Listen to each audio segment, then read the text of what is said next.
dressing got done, but mostly, you know, the basic framework was there. You know, it wasn't like this thing had to be drastically redone. And that's another thing, Russ, right? Everybody liked the script. Yeah. Everybody was on the same page. Everybody totally behind George as the director. Everybody given, like George Kosana often says, 120% effort, which I've seldom had in any of my movies after that. It's all backstabbing and ego problems, you know, and all that. No one, regardless of what their job was, said, that's not my job, I'm not doing it. Everyone said, what else can I do? What do you need? How can I help? The Washington, D.C., we thought, well, we need a scene to show that this isn't just happening in this little place, that this is a national phenomenon, you know, so how do we do that? We had this big script meeting, and I said, well, Washington, D.C. is only 5 hours away, why don't we just go there? Well, Carl Hardman had collected the cars. He had a Lincoln car. He got the flags. I called the Pittsburgh Playhouse and got the best. It was so hard to get a general's uniform. The general, it's not even a good uniform, but it was all I could get. And Russ, I actually thought that Russ got us permission to shoot in front of the Capitol. I found out last week we never had permission. Today we would have been shot on the spot. We were driving all over Washington. We did that in one day. We drove down there, didn't even take motels. We drove down, found a place to shoot, shot it with the Capitol in the background. We could see the Capitol, we couldn't get there because Washington, D.C. is a madhouse with the Beltway and everything. And by total accident, we ran into Roger, Lawrence Nikolic. From my hometown, he's standing on the corner. Lawrence, how the hell do we get to the Capitol? And he told us how to navigate these one-way streets and beltways and everything to get there. And we shot the scene and drove back that same day. What was the budget again? I'm sorry, go ahead. The most ridiculously and insane part of that whole Washington, D.C. bit, the general had to get dressed. So we formed a circle around him, and we're all holding up blankets. And he got in the middle, undressed from his civilian clothes and dressed into his general. Right in the middle of the downtown street in Washington, D.C. And no one questioned it. By the time everything was said and done, the budget was about $114,000. 114. Wow. But we never had that much money. Once we started with $12,000, and as we kept shooting and things looked good, people would put in more money. It got easier. But also we paid bonuses out after it was all done and sold. So that's what brought it. We got an account on $60,000, and most of it was on our lab bills. And Russ, you got to tell about how the soundtrack got done. I think these people maybe want to see the movie. But the Washington, D.C. sequence, by the way, is the only time you will see George Romero in the film. George plays the part of a reporter walking around with it. Interviewing him. No, he's interviewing the scientist and the general. Which is the only time you hear that there is any kind of remote explanation to why the dead are coming back to life. That's right. And it wasn't explained, it was alluded to. Alluded to. Well, I put on my old Army uniform, and I was the general's driver. I mean, everybody's doing everything to make it work. We knew what to do to make it work. That's the point. And you brought up the soundtrack. Who did the music? Because it is one of the, and it's a very hard CD to find. It just recently came out just a few years ago. I'm not even sure it's still in print now. No, I still have it. Do you still have it? Is it still in print? Yeah. Yeah, but I have it, and I love it. And as you're watching a movie, listen to the music because it's phenomenal. So who did the music? It's Carl Hardman's company, Hardman and Associates, was primarily an audio production company. And they had at that time several music libraries, one of which was called the Capitol IQ music library. George described to Carl what kind of scenes were coming together, and Carl pulled any number of cuts out of his music library, which they owned, and gave a bunch to George, and George would try this, try that, try something else. And so all of the music is out of a music library, which we then, once the score was cut out of the library, we licensed that music, and that's how. But George is really, really good at selecting music and making it work, Yeah. and doing the editing job. But I think before the movie, you gotta hear that story about how you won that bet. Well,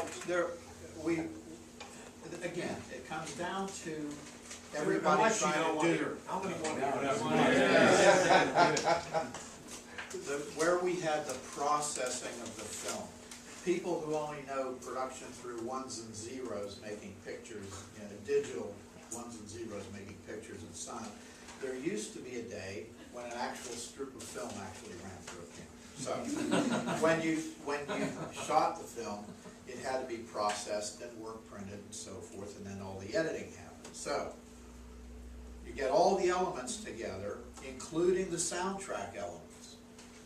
So the man who owned the lab where we were doing all of this processing work, his name was Jack Naper, and his company was WRS Motion Picture Company. And Jack Naper was a new chess player. He happened to be dating a girl at the time who was a collegiate champion chess player. She was actually pretty good. She had been teaching him how to play chess. So after the lab day was over one day, we went to a bar called the Checkmate Lounge, which the tabletops were chessboards. So Jack Naper says to me, how about if we play chess? And I said, I don't think we should do that. He said, well, let's put something, create a stake for this thing. So the bet eventually became, if I lost, Jack was a very, very smart guy, but this was a dumb bet that he made. He said, if I lost, Russ Streiner lost, I had to use my best efforts to persuade whoever the distributor was that I would argue for WRS to get the release print order. They wanted to make all the prints of our new movie. This game's worth something. What's that? This game is worth something. This Yeah. chess match is worth something. So if he loses, what does he lose?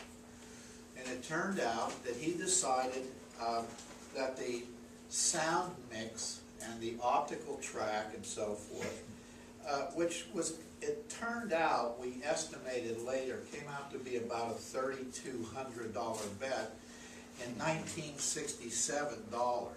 Well, at that time it was already $1968. We didn't have to buy any dollars. We played 3 games.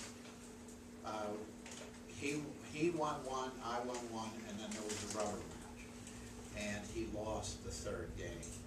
But true to his word, he paid off. He did all of the work that was agreed. So George and I were there on pins and needles, getting drunk. Hoping like hell Russ would win. And it was real celebration time when he won that game. any other questions? I have a quick one. Are those the same glasses you had? No, they are not. Now, let's be real. I mean, we're talking, this movie's now coming up on its 45th anniversary. I just noticed today, I was like, that's like the same. Wow. Good job. No, these are not the only glasses. I have one quick question. Tell me about what I think is the most unsettling scene in the film that's with you in it. When you were, tell us about the trowel scene. Put your fingers in your ears. And for those, I'm sorry, but this is great. Not all. Yeah. It's a great scene. Well, what do you wanna know? How did that even come about? Whose brilliant idea was it to put a trowel in your hand I and say have go? no idea, I really don't know. Because it's a disturbing scene in the film. Yeah, I don't, maybe you know the, Well, why that throw was used, wrote but it, but I mean. But did you write it with a trowel, to put a trowel in her hand and let her go to town like that? Or was it something like, you know, when that scene was being set up, I mean, was it set up with her to have that trowel, or was it like, you didn't know No, what we to have quite to do? set it up. We Yeah. have to have all the stuff there, because you have to have the props. Right. No, I wrote it that they would have the saw, they would make a bat out of the sawhorses, which was a door, Mhm. which Kyra had. I didn't even realize that till recently, how long, because I was upstairs doing a bunch of other things. Kyra and Carl, Marilyn, and George, and I don't know who else, I would be down in the basement. The scene was shot in the basement, the building that was our studio, the farmhouse had no basement. Set up down there. I didn't realize the agony she went through lying on that door through all those takes till she. well, it wasn't really agony, but it was very boring. Really, really, really boring. How old were you? But George did a brilliant job of editing that. Yeah, yeah. Blood Thank splashes and everything. And then once again, the music's swelling up Yeah. around it. Yeah. Yeah, if The music anybody, was good. Kyra was 9 when that. 9 years old. So think about that when you're watching that scene. And hope your 9-year-old, if any of you have kids, don't do that to you. I'll tell you one final thing now that you bring up funny things like that. Yeah. When Carl gets shot by Ben, and we must have shot that sucker, and don't forget, we didn't have much film stuff. Yeah, I remember. And every time Carl got shot and he had to go like this, and he had to reel backwards, and he had to start falling down those steps into the basement, which the scene was in the real farmhouse, that had to end up in our studio, you know, in the Right, basement. right. And there were some, where was it? Well, the point, we had a coat tree there that had coats on it and things. Every single time he fell back into that coat tree, the coat tree followed him down the stairs. He'd get tangled up. We did 7 or 8 takes running out of film stock. Oh. And we couldn't, and eventually everybody cracked up, and finally there was a take when the damn coat tree didn't stay there. Amazing. Well, we hope you guys all enjoyed this little Q&A. It's a round of applause for Kyra Schon, Russ Streiner, Russo, George Kosana, Kathy, and